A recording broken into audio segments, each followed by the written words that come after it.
Ayan po guys, time to cook tayo. Ayan. So, ayan guys, ilagay na natin yung manok.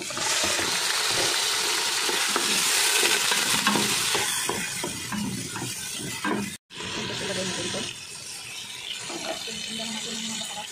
Ayan, ilagay ito. Ilagay tayo asin. Ayan guys. Ilagay lang ito. Tomato paste.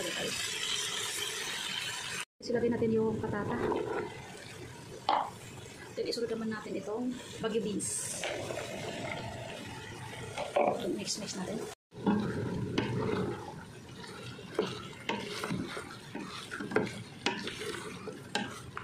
Sunod natin ang patata. Ayan guys. I-mix. Dapat patata pa lang natin. Ayan. Isunod ko naman ito para maupo guys. Kusang pa rin. Mix natin. Ayan. Tubig. Maglagay tayo ng tubig guys. Ayan. Ipa-apaw natin siya. Ang tubig. Ayan. Mix ko. Matubig pa naman yan yung gulay guys. So tamang-tama na po yan siya. So last natin ito ilagay itong okra. Mamaya. Pag na siya. Last na magbukal. 10 minutes siguro. Or 15 minutes lang guys. Ayan. Ayan po guys, luto ng ating gulay. Ayan, last ko linagay yung okra. So pakuluan ko lang siya ng 5 minutes dahil ang okra ay hilaw pa. Sabi ni amo kasi ay last daw yung okra. Ayan guys.